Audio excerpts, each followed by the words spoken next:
भूगोल. वाहते पाणी, नदी, हिमनदी, वारा, सागरी लाटा व भूजल ही कारके अपक्षरण, वहन व संचयनाचे कार्य करतात. यामुळे भूपृष्ठात सतत बदल होत असतात. नदीचे खनन कार्य. नदीचा उगम समुद्र सपाटीपासून खूप उंचावर होतो. येथे नदी खूप वेगाने वाहते, त्यामुळे तिची झीज करण्याची शक्ती जास्त असते. नदीच्या वेगवान प्रवाहामुळे व तिच्यातील रेती दगडगोटे यांमुळे तसेच तिला येऊन मिळणाऱ्या अनेक उपप्रवाहांमुळे नदीच्या तळाचे व काठाचे खनन होते. यामुळे घळई, व्ही आकाराची दरी, धबधबा इत्यादी भूरूपे तयार होतात. नदीचे वहन व संचयन कार्य. नदी डोंगराळ भागातून कमी उताराच्या प्रदेशात वाहत येते. पर्वताच्या पायथ्याशी उतारात बदल झाल्यामुळे नदीतील भरड गाळाचे संचयन या ठिकाणी होते. त्रिकोणी आकारात होणाऱ्या या संचयनातून पंखाकृती मैदाने तयार होतात. मंद उतारामुळे नदीचा वेग कमी होतो व नदीची वहन क्षमता कमी झाल्यामुळे ती संथपणे वाहू लागते.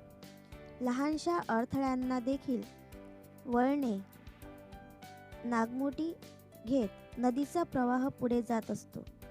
नदी समुद्राजवळ पोहोचेपर्यंत तिचे पात्र खूप रुंद होते व तिचा वेग खूपच कमी होतो.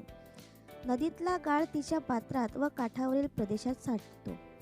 अशा प्रकारे गाळाचे संचयन झाल्यामुळे नदी पात्राच्या आजूबाजूस पूरतट, पूरमैदान व मुखाकडील भागात त्रिभुज प्रदेश इत्यादी भूरूपे तयार होतात. सागरी लाटांचे संचयन कार्य. किनाऱ्याची झीज झाल्यामुळे सुटे झालेले कार्य पाहिलं, खनन पाहिलं. आता आपण खनन कार्य, संचयन कार्य पाहिलं. आता आपण हिमनदीचे कार्य आणि भूरूपे पाहणार आहोत.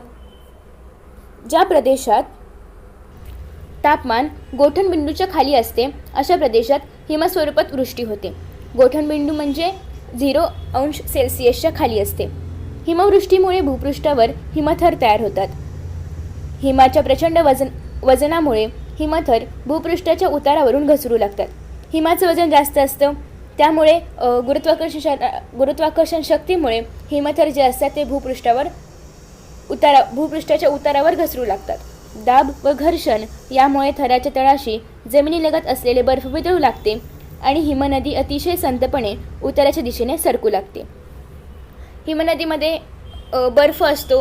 बर्फ जास्त जोरात वाहू शकतो का नाही वाहू शकत. त्याचं जे पाणी होतं ते हळूहळू होतं. त्यामुळे हिमनदी संथपणे उताराच्या दिशेने सरकते. आपल्या नदीसारखी ती वेगाने सरकत नाही. पाण्याची जी नदी असते त्याप्रमाणे ती वेगाने सरकत नाही. परंतु नदीप्रमाणेच हिमनदी देखील खनन, वहन व संचयनाचे कार्य करत असते. आता आपण पाहणार आहोत हिमनदीचे खनन कार्य. हिमनदीचे खनन कार्य.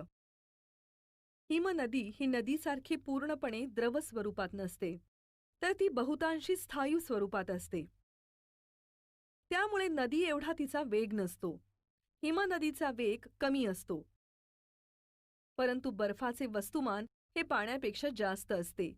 त्यामुळे हिमनदी आपल्या तळाचे व काठाचे खनन कार्य मोठ्या प्रमाणात करते.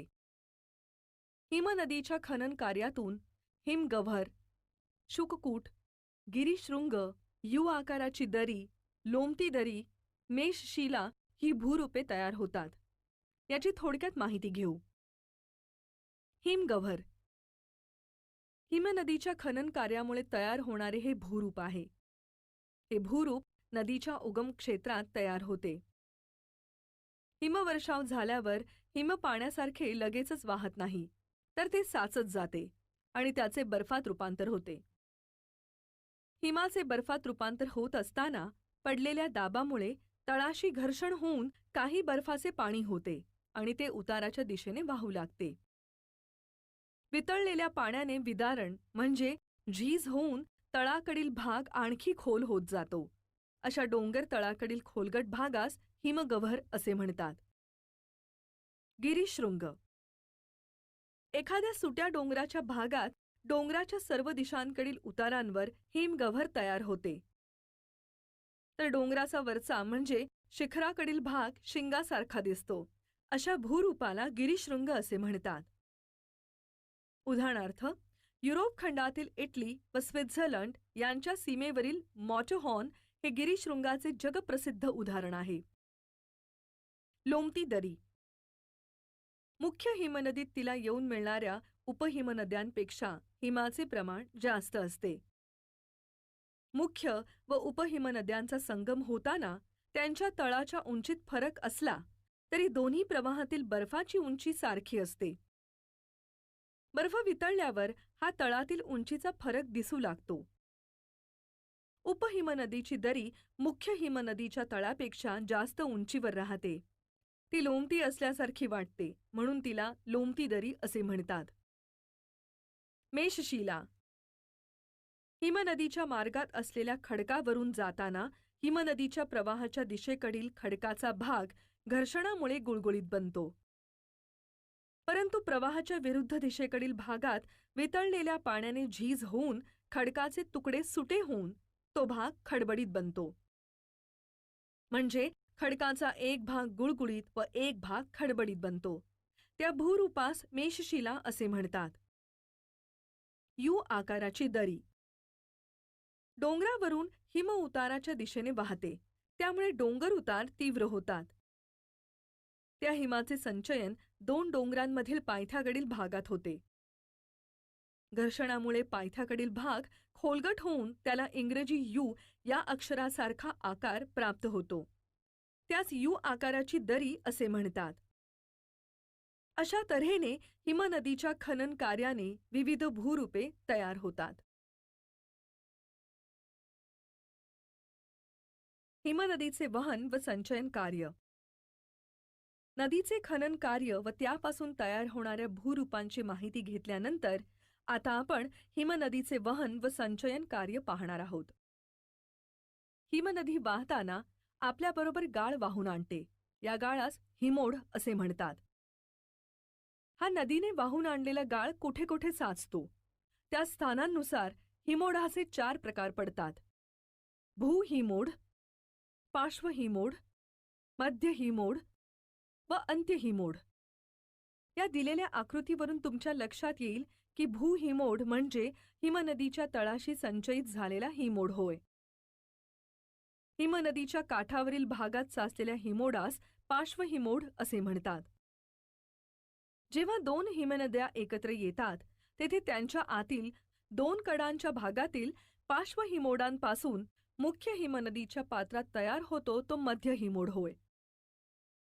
हिमप्रवाहाचे जेथे जलप्रवाहात रूपांतर होते तेथून पुढे जलप्रवाह हिमनदीने आणलेला सर्व हिमोड पुढे वाहून नेऊ शकत नाही. त्यामुळे या भागात हिमोड साचतो. हा हिमोड हिमनदीच्या शेवटच्या भागात असल्यामुळे त्याला अंत्यहिमोड असे म्हणतात.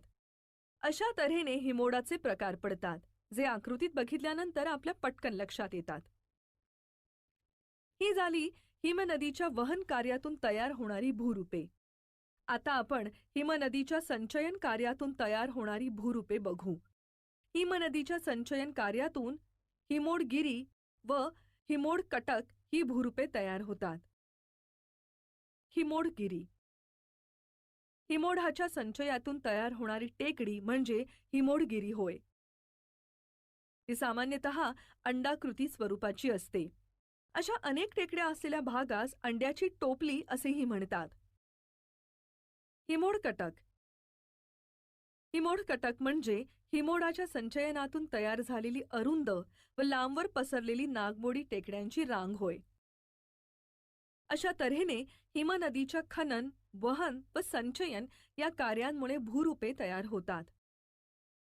मुलांना तुम्हाला हे माहीत असायला हवे की हिमनदी दररोज 1 सेंटीमीटर ते 1 मीटर पर्यंत वेगवेगळ्या वेगाने पुढे सरकत असते.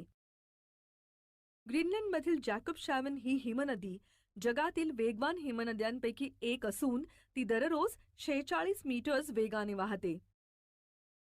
भारतात हिमनदीचे कार्य हिमालय पर्वतरांगेत पाहायला मिळेल आणि टुंड्रा प्रदेश या नैसर्गिक प्रदेशात हिमनदीचे कार्य समुद्र सपाटीला पाहायला मिळेल. मुलांनो, ज्याप्रमाणे नदीचे पाणी वाहताना दिसते तशी हिमनदी वाहताना दिसत नाही.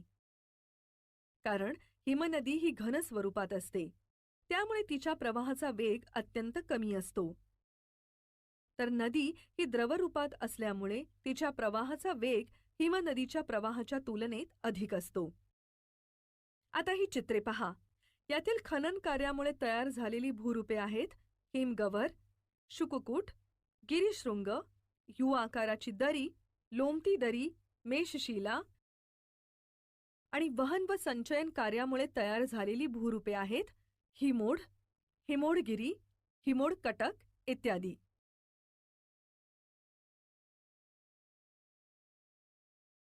कार्य व भूरूपे. हवेच्या हालचालीस वारा म्हणतात, ते तुम्हाला माहीत आहेच. मुलांनो, जसे नदी द्रवरूप, हिमनदी स्थायीरूप, तसेच वारा ही वायुरूप बाह्यकारक आहे. वाऱ्यामुळे सुद्धा खडकांची झीज होऊन त्याच्या वहन व संचयन कार्यातून नवीन भूरूपे तयार होतात. वाऱ्याचे खनन, वहन व संचयन कार्य हे मुख्यतः वाळवंटी व कमी पावसाच्या क्षेत्रात जास्त प्रभावीपणे आढळते.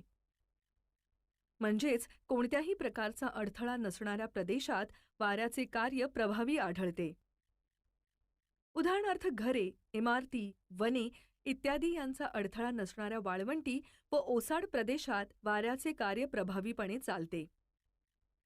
अशा वाळवंटी व कमी पावसाच्या प्रदेशात कायिक विदारण जास्त प्रमाणात असल्याने खडकांचा भुगा व वाळू मोठ्या प्रमाणात पसरलेली असते. या प्रदेशात वाऱ्याच्या वहन कार्यात अडथळा कमी असतो. त्यामुळे वाऱ्याबरोबर वाळूच्या कणांचे वहन होत असते. वाऱ्याबरोबर वाळूचे कण खूप दूरपर्यंत वाहून नेले जातात व ज्या ठिकाणी वाऱ्याचा वेग कमी होतो अशा ठिकाणी ती वाळू साचते. अशा प्रकारे खनन, वहन व संचयनाचे कार्य वारा करतो. वाऱ्याचे खनन कार्य. वारा वाहत असताना आपल्याबरोबर लहान मोठ्या आकाराचे वाळूचे कण, दगड इत्यादी पदार्थ वाहून नेतो. त्यावेळी वारा वाहत असलेल्या मार्गातील खडकांवर हे पदार्थ घासल्याने किंवा आपटल्याने खडकांचे खनन घडून येते. म्हणजे खडकाचे काही भाग खडकापासून वेगळे होतात. यातून भूछत्र खडक, अपक्षरण खळगे व यारदांग इत्यादी भूरूपे तयार होतात. यांची आता आपण थोडक्यात माहिती घेऊ. मात्र समुद्रकिनारी भागात वाऱ्याचे कार्य आढळत नाही. त्यामुळे समुद्रकिनारी भागात वाऱ्याच्या कार्यामुळे भूरूपे तयार होत नाहीत. समुद्रकिनारी समुद्राच्या पाण्याच्या खनन, वहन व संचयन कार्यामुळे भूरूपे तयार होतात. भूछत्र खडक. वारा वाहत असताना वाऱ्याबरोबर वाळूचे कण व इतर पदार्थ वाहून नेले जातात. त्यावेळी त्यांच्या मार्गातील खडकाच्या पायथ्याकडील भागात या पदार्थांचा मारा होऊन खडकाच्या पायथ्याकडील भागाची झीज जास्त होते आणि शिराकडील भागाची कमी झीज होते. त्यामुळे त्या खडकास पावसाळ्यात येणाऱ्या भूछत्रासारखा आकार प्राप्त होतो, म्हणून त्यास भूछत्र खडक असे म्हणतात. दख्खनच्या पठारावर महाराष्ट्र, कर्नाटक, तेलंगणा इत्यादी राज्यातील उंच खडक असणाऱ्या क्षेत्रात भूखडक आढळले आहेत. यारदांग. वाऱ्याच्या अपक्षरण व वहन अशा दुहेरी कार्यामुळे खडकाचे घर्षण व वहन होऊन तयार झालेले भूरूप म्हणजे यारदांग होय. या भूरूपाचा आकार पालथ्या पडलेल्या एखाद्या होडीसारखा दिसतो. अपक्षरण खळगे. वाऱ्याचे वहन कार्य जास्त प्रभावीपणे भूपृष्ठालगत चालते. त्यामुळे भूपृष्ठाची झीज होऊन त्या ठिकाणी खोलगट भाग तयार होतो. त्यास अपक्षरण खळगे असे म्हणतात. अशा तऱ्हेने वाऱ्याच्या खनन कार्याने वरील भूरूपे तयार होतात. वाऱ्याचे संचयन कार्य. वाऱ्याबरोबर वाहणारे वाळूचे कण निरनिराळ्या आकारमानाचे असतात. काही सूक्ष्म तर काही छोटे मोठे अशा विविध प्रकारचे असतात. यातील सूक्ष्म कण वाहून नेणे सहज शक्य असल्याने ते खूप दूर अंतरापर्यंत वाहून नेले जातात. तर तुलनेने मोठे व जड कण वाहून नेणे सहज शक्य नसते. असे जड कण कमी अंतरापर्यंत वाहून नेले जातात. या वाळूचे वाळवंटी किंवा कमी पावसाच्या प्रदेशात संचयन होते. त्यामुळे काही वैशिष्ट्यपूर्ण भूरूपांची निर्मिती होते. उदाहरणार्थ वाळूच्या टेकड्या, बारखाण, सैफ, उर्मी चिन्हे, लोएस मैदान इत्यादी भूरूपे वाऱ्याच्या संचयन कार्यातून निर्माण होतात यांची थोडक्यात माहिती घेऊ. वाळूच्या टेकड्या, वालुकागिरी. हे भूरूप विशेषतः उष्ण वाळवंटी प्रदेशात किंवा सागरी किनाऱ्यावर पाहायला मिळते. आकारानुसार वालुकागिरीचे बारखाण व सैफ असे 2 प्रकार पडतात. बारखाण. मुलांनो, तुम्हाला चित्रात जी वाळूची टेकडी चंद्रकोरीसारखी दिसत आहे तिला बारखाण म्हणतात. या चंद्रकोरीसारखा बहिर्वक्र उतार वाऱ्याच्या दिशेला असतो. सैफ. वालुकागिरीचा दुसरा प्रकार म्हणजे सैफ वाळूच्या टेकड्या होय. या प्रकारच्या वाळूच्या टेकड्या अरुंद व लांबवर पसरलेल्या असतात. त्या तलवारीसारख्या दिसतात, त्यामुळे यांना सैफ असे म्हणतात. या प्रकारच्या टेकड्या वाळवंटी प्रदेशात आढळतात. उदाहरणार्थ, अरेबियातील रब अल खली या वाळवंटात व इराणच्या वाळवंटी भागात सैफ टेकड्यांच्या रांगा 200 किलोमीटरपर्यंतही पसरलेल्या पाहायला मिळतात. उर्मी चिन्हे. जेव्हा वाऱ्याचा किंवा पाण्याचा प्रवाह सुट्या वाळूवरून वाहतो तेव्हा तळाकडील वाळू प्रवाहाने ओढली किंवा ढकलली जाते व प्रवाहाला लंबरूप दिशेत वाळूचे तरंग तयार झालेली दिसतात. मुलांनो, आपल्याकडे मोठी वाळवंटे नसली तरी समुद्रकिनारी भागात अशी उर्मी चिन्हे आढळतात. लोएस मैदान. वाळवंटी प्रदेशात अनेक सूक्ष्म कण वाऱ्याबरोबर दूरपर्यंत वाहून नेले जातात. वाळवंटी प्रदेशाच्या पलीकडे त्यांचे संचयन होऊन बारीक किंवा सूक्ष्म कणांचा थर तयार होऊन मैदान तयार होते. त्याला लोएस मैदान असे म्हणतात. चीनच्या उत्तर भागात अशी लोएस मैदाने तयार झालेली आहेत. हमादा. सहारा वाळवंटातील खडकाळ दगडी वाळवंटी भागास हमादा असे म्हणतात. हमादा हे मुख्यतः वाळवंटातील उंच शुष्क खडकाळ पठारांच्या स्वरूपात असतात. वाऱ्याच्या वहन कार्यामुळे वाळू वाहून गेल्यामुळे यावर वाळू कमी प्रमाणात असते आणि पठारावर मुख्यतः दगडगोटे असतात. अशा तऱ्हेने वाळूच्या वहन व संचयन कार्यातून विविध भूरूपे तयार होतात. तर मुलांनो, ही चित्रे पहा. यातील वाऱ्याच्या अपक्षरण खनन कार्यामुळे तयार झालेली भूरूपे आहेत भूछत्र खडक व यारदांग. आणि वाऱ्याच्या वहन व संचयन कार्यामुळे तयार झालेली भूरूपे आहेत वालुकागिरी, उर्मी चिन्हे, हमादा, लोएस मैदान इत्यादी.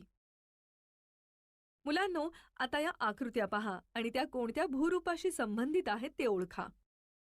बाई, पहिली आकृती भूछत्राची आहे, कारण तिचा भूपृष्ठाकडील म्हणजे खालील भाग झिजलेला तर वरील भाग शिल्लक आहे. दुसरी आकृती बारखाण या भूरूपाची आहे. याची वाऱ्याकडील भागाची झीज झाली आहे. तिसरी आकृती यारदांग या भूरूपाची आहे.